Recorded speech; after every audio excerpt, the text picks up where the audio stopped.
Why might people from South Asian heritage feel overlooked in mental health, or for that matter, physical health care? My guest, Zaynab Khan, and I are looking at the unique social, cultural and familial factors that shape the health needs of people from South Asian backgrounds. We're also covering what we can do as healthcare providers to provide better, more effective support. Hope you find this so useful.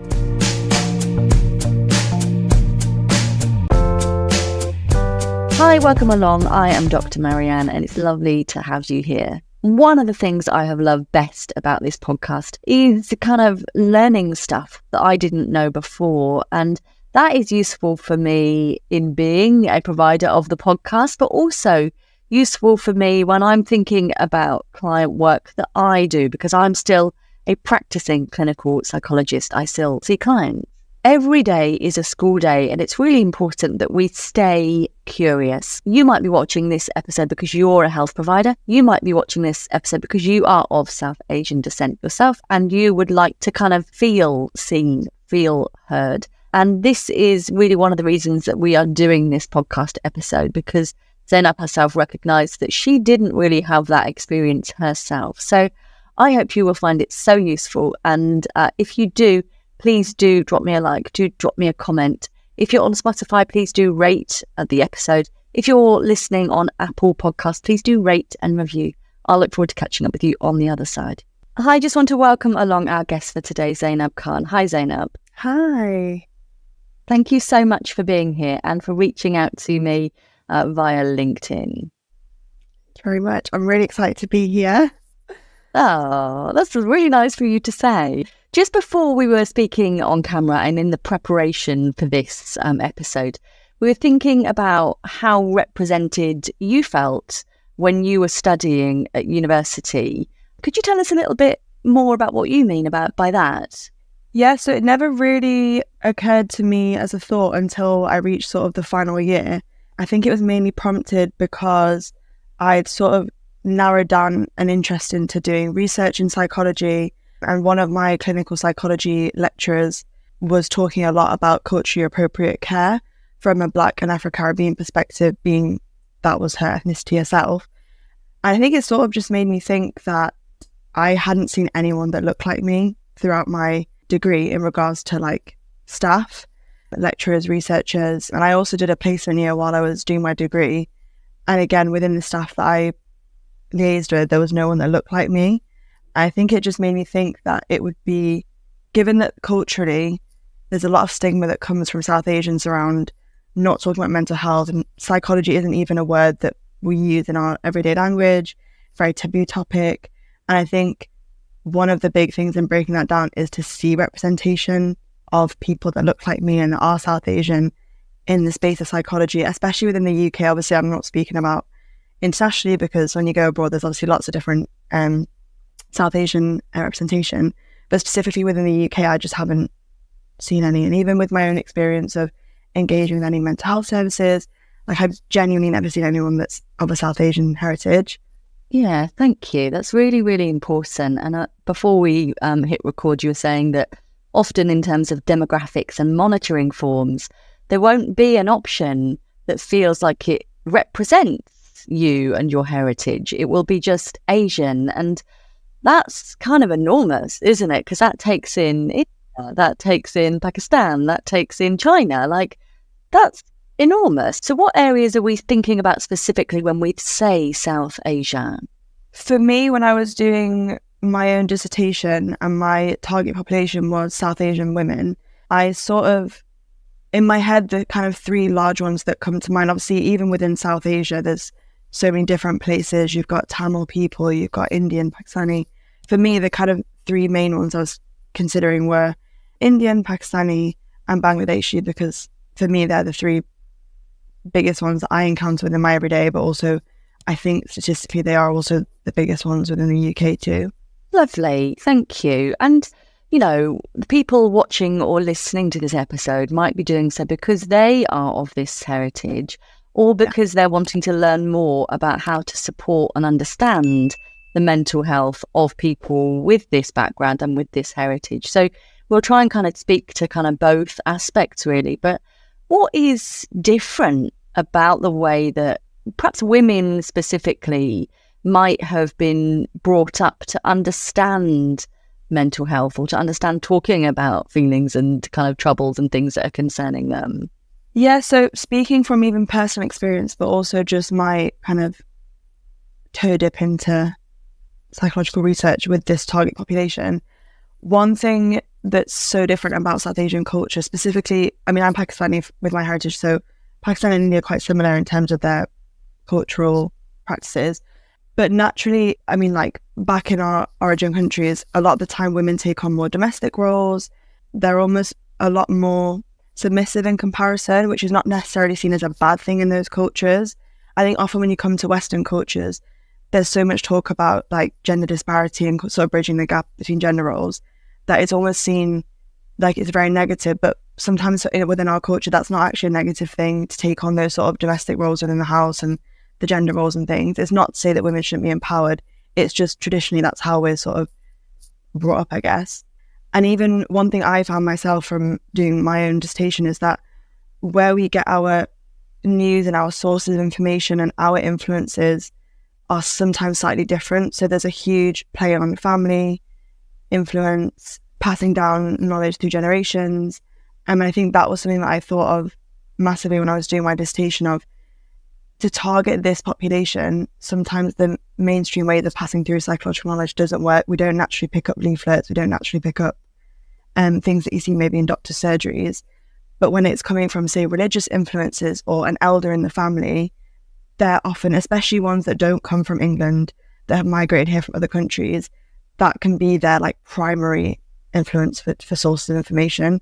And if it's coming through there that, you know, psychological knowledge isn't that important, or like mental health isn't that important, then that's going to be what's stemmed sort of through generation to generation.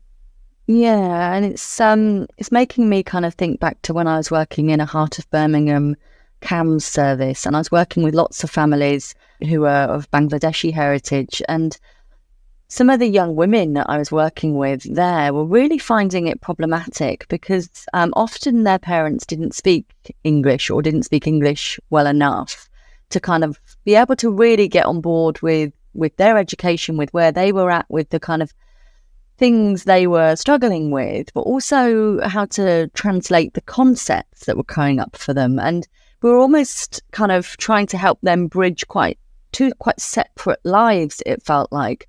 That at home with that which their parents would approve of or understand, whilst also trying to slot into a really Western, modern Asian British culture as well. It was just not an easy fit for them, and it actually did lead to lots of mental health struggles and kind of wondering who the real them is. You know, perhaps they feel most vibrantly alive when they are with their friends and they're feeling understood and they're able to be perhaps more exuberant or, you know, more carefree, and then, you know, perhaps also really enjoying aspects of their culture and their family, but finding that that's much more limited, and that their limitless potential that they feel within them is not necessarily embraced. Yeah. I mean, off the back of that, I think from a research perspective, the one thing that I thought of a lot during my final year was when it comes to, I think one of the reasons why South Asians are quite underrepresented in literature is because they're just hard to reach, and it's not necessarily anyone's fault. It's more so they already have a lot of stigma, and it's a taboo topic to talk about anything to do with psychology and mental health. But then also to be approached by a Western or a white Caucasian researcher, you're less likely to assimilate with each other. So I think one of the things I mentioned to my supervisor was, if I was to, for example, go into a mosque or a community centre and say that I'm doing research, I'd probably get a slightly different reaction and response than if a white Caucasian counterpart was to go in and say I'm doing research. It's almost, they'd very much shy away from that. I mean, that's why I'm very, very like passionate about trying to get South Asian representation in the psychology field, whether that's through like clinical services or even through research, because you're not going to get to those participants through social media. You're not going to get to the ones, well, a fair representation anyway, because a lot of the South Asians, I mean, I grew up in an area in Manchester called Longsight, and that was very, very heavily South Asian dominant. And most of those community members aren't on social media. They've got no idea how, they would never find research call outs, recruitment call outs, they're not going to respond to them. But if someone was to hold classes within like a community centre or a mosque or a gurdwara or any place of worship or place of gathering, it's more likely to be believed as a credible source of information or a credible thing to participate in. Yeah, it's definitely food for thought, isn't it? To think about how we're kind of putting together our research teams, actually, and not to discredit or disparage any of the skills of anybody with any background, but thinking about actually authenticity and respect and, you know, the chance of actually successfully recruiting to research studies might be dramatically improved if we try to obviously make sure that we've got some representation of that background within our research team. Yeah, exactly. I think in regards to, say, psychological interventions, one of the like points of interest that I remember a lecturer brought up, this was in response to Black and Afro-Caribbean individuals, mainly men. It was to do with implementing psychological interventions within barbershops. This was in America, and that was part of the research that she had done, but it was to obviously kind of, again, mask that stigma that's so often heavily held within different cultures. But it was about going into their places of comfort as opposed to trying to bring them into, you know, like clinical environments and where people don't feel that comfortable. And that, again, made me think that the same really should be applied to South Asians. I think especially when you look at a lot of the statistics around like South Asian mental health difficulties, I know that Black and Afro-Caribbean and also South Asians have usually the highest rates. But I think one of the reasons why also there aren't actually very many accurate statistics around South Asians is because they're not seen as an entity by itself. I think when you're trying to combine the whole of Asia, especially a continent like Asia, the cultural differences between literally every country is so stark that it's almost next to impossible to kind of assimilate them all into one and to get an accurate representation. So I think if the statistics were really done representative to each population within Asia, I think the statistics you'd get would be largely different than what's seen in all the different reports nowadays. Yeah, very, very interesting stuff. And if we're thinking about kind of clinical issues and running a service and trying to get better engagement of, you know, less DNAs and more show-ups and more useful clinical interventions, I'm kind of remembering that actually it would be a bad idea to necessarily invite someone on a Friday afternoon if they usually would go to Friday prayers, because they are not going to necessarily want to come. They're not going to be able to necessarily swing that to come by. Could you tell us a little bit more about that, Zaynab? Yes, I think if sort of healthcare providers are more trained to be more culturally attentive and almost be invited to soak up knowledge from the participants and from the clients that they're dealing with, it would just make for a more balanced relationship. Because even something as simple as if you're given appointments on a Friday afternoon, just the act of then having to ring up, cancel it, rearrange. I know a lot of people, even myself sometimes, just making that phone call is such a headache. So again, it's just putting like another barrier in between that. If healthcare providers already knew, okay, for this client who's Muslim, let's say, Friday afternoon, they're not going to be available, don't even bother making an appointment for them on that day. You're just making one less barrier and one less thing that they need to do it. And you would definitely have a lot less DNAs than they probably already do at the moment. It almost feels like there should be a section on a form, doesn't there, when you're filling it in? Are there times that you definitely aren't available? And then you just kind of put that in the system so that you kind of get it right first time every time. Yeah, and even just things like, I mean, it's such a largely spoken about topic now with regards to how, say, psychological disorders or mental health difficulties present in different cultures. But even things like, obviously, for me personally, religion plays a huge part. And I know a lot of my like immediate community members, religion is such a huge influence. And I actually found through my dissertation work that really should be sort of almost used as a tool. So just really briefly speaking, I know that obviously the WHO recommends women to breastfeed for a certain amount of time. It just so happens that that recommendation is worded exactly in the Quran as a recommendation when it talks about breastfeeding. And it made me think that, for example, for someone that's not born in England, that hasn't been brought up maybe through Western education or isn't even familiar with the word, the organization WHO, to know for a healthcare provider to then say, well, you know, culturally, if you look at your religious book, the Quran, it says word for word what's written. there's more influence coming from that source as opposed to WHO for certain people. Absolutely. It's really important. And actually, what we know with the WHO is that breastfeeding is supposed to give the child the best chance to kind of thrive because it optimally meets their needs. We're going to have a separate episode where you and I talk about specifically kind of breastfeeding and your research in breastfeeding for South Asian women. So if people are wanting to listen to that, please do listen out for probably the next episode of this podcast that's coming soon. But this is more, mental health care is more than just breastfeeding and kind of the issues related to that. Could you kind of give us any more insights into how, if we're trying to better serve the needs of the people that we are working with, what we might begin to think about, Zaynab? One thing that came up for me when I was just talking about this particular interest of mine with friends and family and things is where you actually do these interventions or where you promote the messages about, looking after your mental health. I think one of my friends was talking about, say, for their mother-in-law, who's probably a couple of generations older, of Sikh religion. One thing that my friend was saying is that things like trauma-informed classes or like group interventions or even just educational content in regards to what services to go to when you need support and things like that. I remember my friend saying was that if that was done in a Gurdwara where she goes every single Friday or every single day of the week anyway, and has done for the last however many years, she's more likely to listen and to see it as a credible source of information and to actually take notice of what's being said than if she's visiting, say, a GP surgery for a general appointment and there's leaflets, or the GP themselves hands over a leaflet or brings it up during a consultation.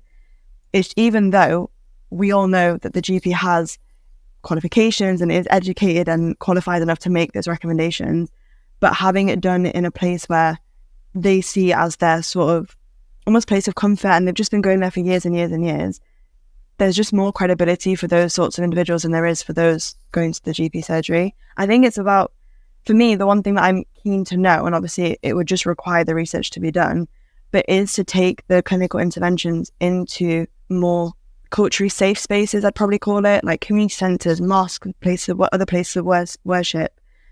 And I think one thing I read was kind of similar to this is I think there is some research being done where they're sort of getting on board spiritual leaders of all different religions to almost be trained to deliver certain psychological interventions to see if that would make a difference. And I, just from personal insight, think it would, just from the credibility of the source saying it. But I think that should be widely looked into and widely tested as to whether changing who's actually delivering the intervention or delivering the message would help. Yeah, it's almost like we need some culturally representative outreach to really look at the demographics of the populations that we serve, So I know that my children go to a school that has kind of 50% ESOL. And so how are we trying to, for example, in that school, look at communicating in a way that represents that? And when we're delivering health services, how are we looking at people's heritage, their culture, their background? And we can't just expect people to come to us where we are. Yeah. We can't necessarily just deliver a one-size-fits-all service. And I've just spoken on the podcast before that I know in Birmingham there was actually quite a high Chinese population. And yet I had never, in my almost 4 years of working in Birmingham, ever seen somebody of Chinese heritage. And so is that the service just not attracting people from that background? Is this a culture thing that they're not aware of the service, or that there's kind of stigma against them entering the service? And I think it's I guess that's where research comes in, that it lets us look better at what we're doing and who we're serving and who we are not serving. Yeah, I think it's a culmination of everything that you've said. I think services need to do more to engage with what's always considered as hard to reach. I actually don't think they're hard to reach. I just think the approach to reach isn't always correct. So they're always going to be classified as hard to reach. But then there's also, from the other side, the actual service users or the research participants, there is such a disconnect in what they even think psychological research is, what they think the impact is. I think often with different ethnic groups, when they're seen as such a minority, I think sometimes there's a risk of, when it's words like research and we're exploring what's going on with your mental health, it can almost be seen as, oh, they're like a spectacle, or it's seen as such a negative thing.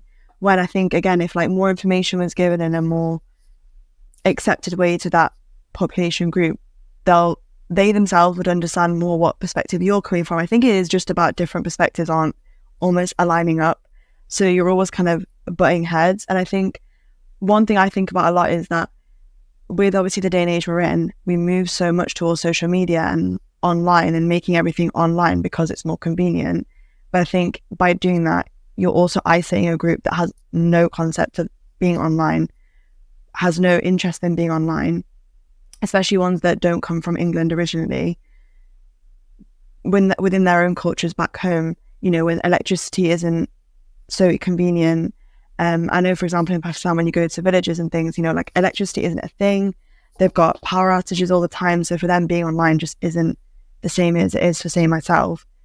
So where I'm likely to see digestible content on social media, and I know how to use Google to find out information that I need. You've got a whole host of people that have absolutely no idea.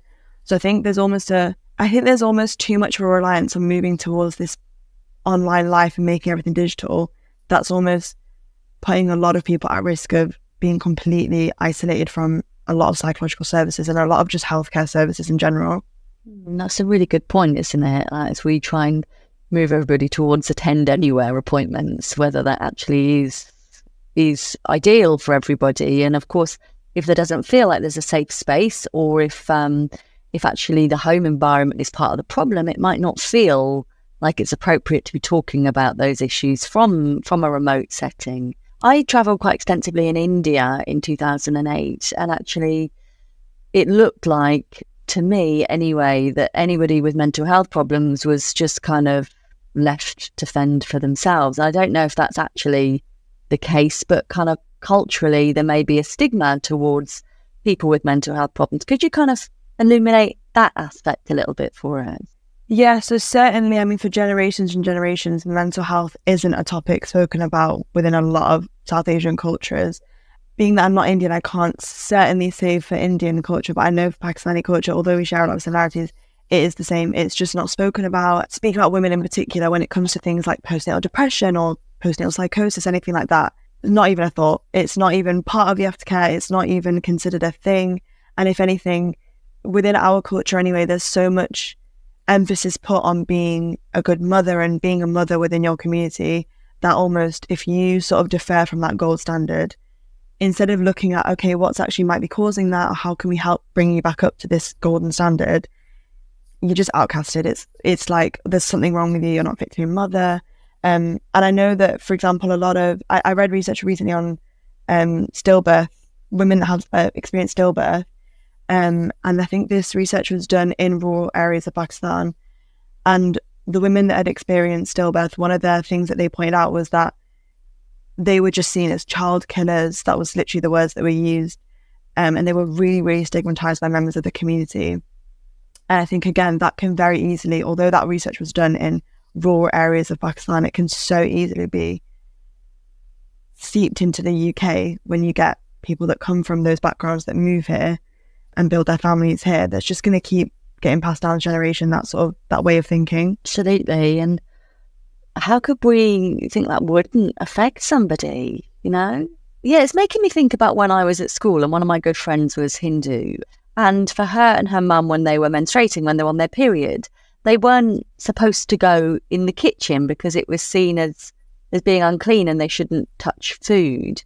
That was, for me, I don't know, hard to get my head around. I did loads of cooking at that stage in my life for my family. Doesn't necessarily matter if we understand it or agree with it. We kind of just need to be aware of it and understand that for the person we're working with, that has importance.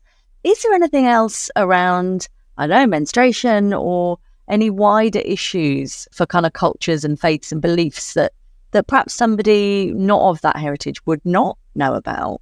Two actually come to mind. The first one is actually in relation to menstruation. So whilst within my culture and religion, that particular practice isn't a thing, I have heard of it before.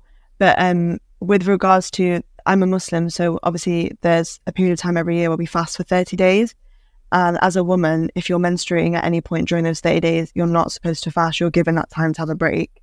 But I know, and this has got nothing to do with the actual religion perpetuating it. It's not mentioned anywhere in religious scriptures, but it is perpetuated a lot by cultural beliefs that have just come from within families.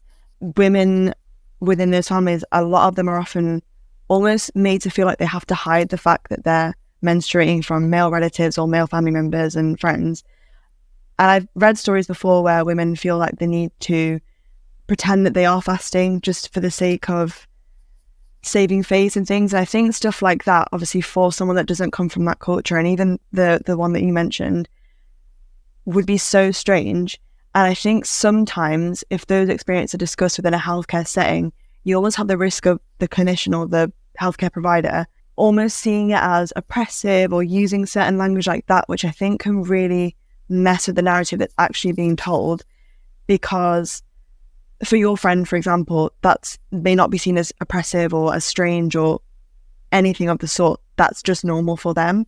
But when they're then almost being fed by someone else who's not of the same ethnicity or heritage and no idea, using, words like, well, that's quite oppressive, controlling, it can really start to mess with the narrative in a really negative way. And the second one that came to mind when you mentioned that question was, I actually think this is quite widely spoken about now in comparison to what it was before. But for people of my heritage or people of my same religion, one of the things that we're invited to do from a religious perspective is almost make prayers under sort of like a whispered tongue. So to the outside, it might look like we're just talking to ourselves, but it's almost making prayer, but with moving the mouth at the same time. And I know, again, from reading just stories online and from, I've got family members that work in the healthcare settings and things, one of the risks of that is when you have a patient or a service user that is so strongly connected to their religion, they might use expressions that are related to their religious beliefs, or they might be doing that practice of making a prayer under their tongue or under their breath. But that also can be seen as talking to themselves, which obviously then starts to weave into different psychological disorders and mental health problems.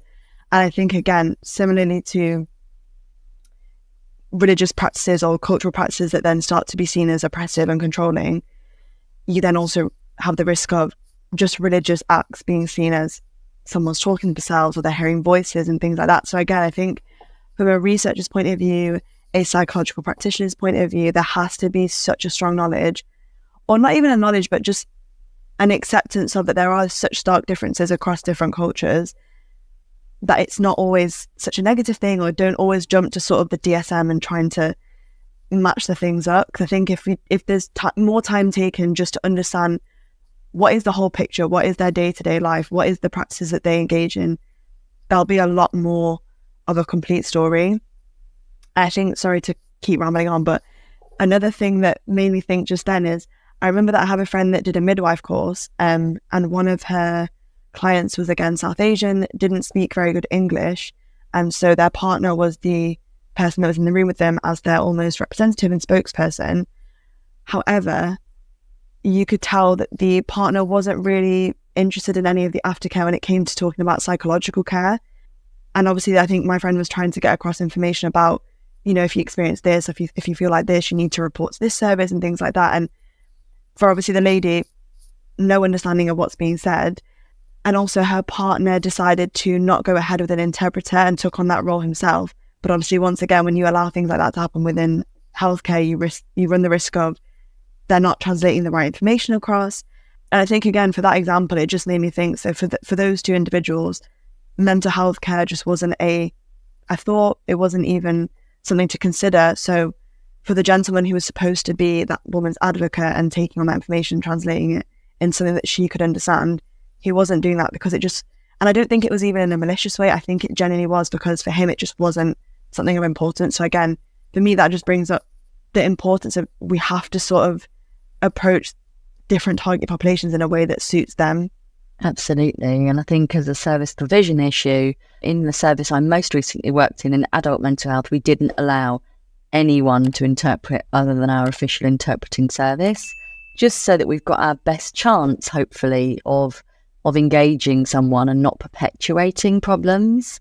Zaynab, it's been absolutely fascinating speaking with you. Thank you so much for talking with us about this. And like I said, we are going to be doing another episode together where we talk more specifically about your research into breastfeeding with South Asian women. But thank you so much for your time today. It's been really illuminating, and I hope this will be really, really helpful for people. If people wanted to come and connect or learn more about you or your research, where's the best place for them to do that? Is it LinkedIn?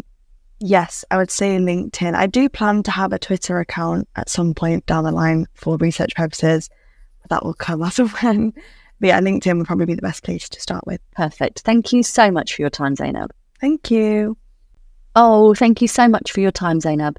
It's interesting that after we stopped recording and we're waiting for the upload to happen, we were talking about imposter syndrome and how for Zaynab and for myself as well, sometimes you have those moments of, oh, who am I to be doing this? And I definitely have that. I'm definitely on board with that. And that is something that I spoke about in episode 155 of this podcast, thinking about imposter syndrome and how we can win that battle. But Zaynab was saying, really, from being quite a recent graduate to then suddenly being on this podcast and having, a platform to explore these really key and important issues, it just takes a little moment to kind of catch your breath and kind of see where you're at. And I have that all the time as well. I might be about to do some TV work or to go live on the radio, and you're just thinking, it's just little old me. But it's really important that we feel the fear and we do it anyway. So yeah, with that in mind, if you've got an interesting topic that you think would make a great episode, please do get in contact with me. I would love your thoughts around this episode.